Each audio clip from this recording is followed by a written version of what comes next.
Baik, kembali dalam Buletin Awani. Menerusi apa yang dinyatakan oleh Perdana Menteri sebelum ini, kerajaan bersetuju untuk membenarkan aktiviti pelancongan dalam negeri yang sama bagi individu yang telah menerima vaksin lengkap di negeri-negeri dalam fasa 2 Pelan Pemulihan Negara PPN dan seterusnya. Aktiviti pelancongan tersebut melibatkan penetapan di homestay dan juga di hotel. Bagaimanapun katanya terdapat beberapa syarat yang perlu dipatuhi oleh pengusaha premis serta pengunjung bagi aktiviti berkenaan selain pematuhan prosedur operasi standard SOP yang ditetapkan. Jadi nak bercakap berkaitan perkara ini mengenai persediaan dan sebagainya, kita bersama dengan Presiden Majlis Pelancongan Malaysia, Encik Uzaidi Udanis. Assalamualaikum Encik Uzaidi.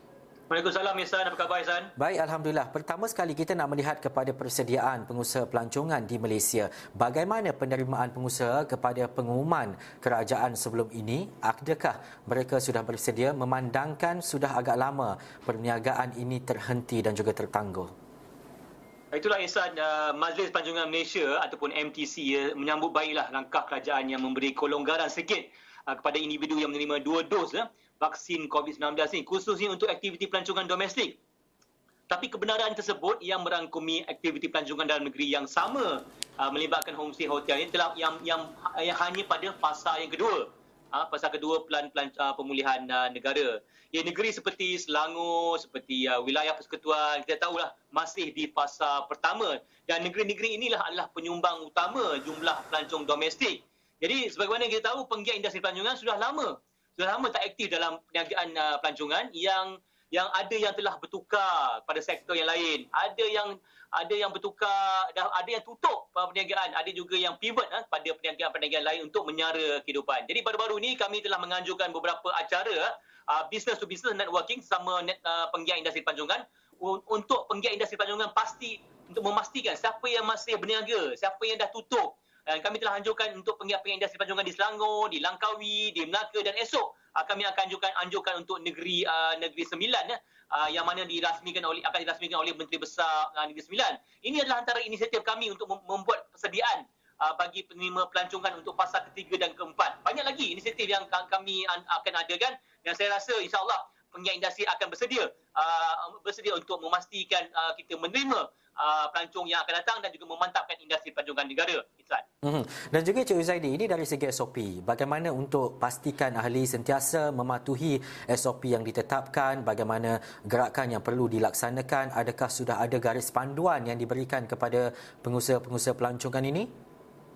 Tahun lepas Malaysia Productivity Corporation ataupun MPC di bawah agensi di bawah Kementerian MITI melalui Tourism Product Nexus telah mengeluarkan satu pensijilan garis panduan amal dan patuh SOP 19 ataupun GPAC.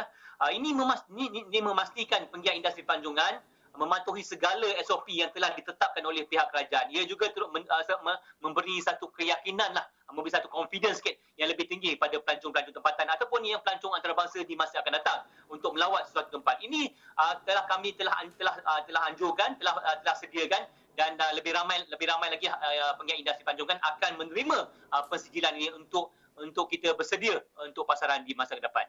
Ihsan. Dan juga pemantauan pastinya perlu dilaksanakan dari semasa ke semasa dan melihat kepada perjalanan sekiranya ia dibuka nanti, dan selain daripada pihak berkuasa khususnya, bagaimana pihak tuan boleh membantu dalam memantau segala SOP melibatkan pengusaha-pengusaha ini?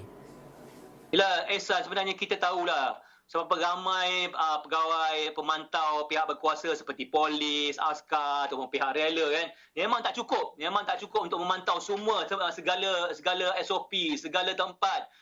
Jadi harus penting kita empowerkan, dengan izin kita empowerkan pada pihak industri.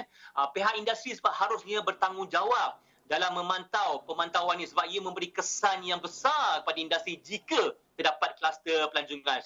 So far tidak ada kluster pelancongan yang kita tahu tidak pernah ada satu kluster pelancongan, tetapi kita harus empowerkan penggiat industri pelancongan untuk memastikan semua SOP dipatuh oleh penggiat industri. Oleh itu pensijilan ini ataupun sertifikat ini, pelancong ni boleh memberi feedback. Yang penting feedback kepada pihak call center jika mendapat satu aduan ataupun satu yang tidak menepati SOP di satu tempat. Ini akan memberi satu alert pada pihak berkuasa jika tuan punya pusat pelancongan tu tidak memantau SOP mereka. Jadi ini akan membantu, insya-Allah ini akan membantu pihak berkuasa untuk memantau segala SOP di segala Malaysia, di segala negara.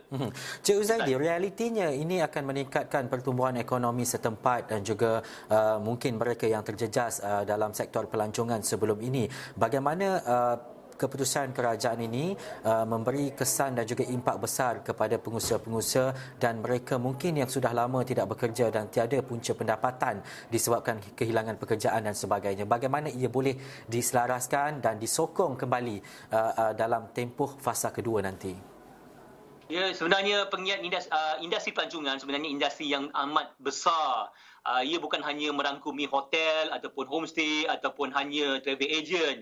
Ia merangkumi semua. Kalau kita lihat restoran, kita tengok tempat-tempat kedai, itu semua itu melibatkan secara tak langsung melibatkan diri di industri pelancongan. Jadi impak dia besar. Kalau kita membuka sikit, kita relax sikit untuk memastikan ekonomi bergerak semula, saya pasti insya-Allah ekonomi setempat akan bergerak dan juga ekonomi bukan ekonomi setempat saja tapi ekonomi negeri dan juga negara akan bergerak. Ini akan memberikan satu impak yang besar bagi kami di pengiat-pengiat industri pelancongan. Kami sentiasa melihat kena lihat produk-produk yang baru, kena lihat bagaimana kita nak deliver servis kami untuk memberi kepuasan pada pelancong-pelancong. Kita sekarang ni dalam industri kompetitif dan kami sedang sekarang menyediakan Pulau Langkawi sebagai satu destinasi pelancongan yang menerima, yang boleh mengikuti SOP yang ketat dan juga menerima pelancongan tempatan dan mungkin antarabangsa, insya-Allah.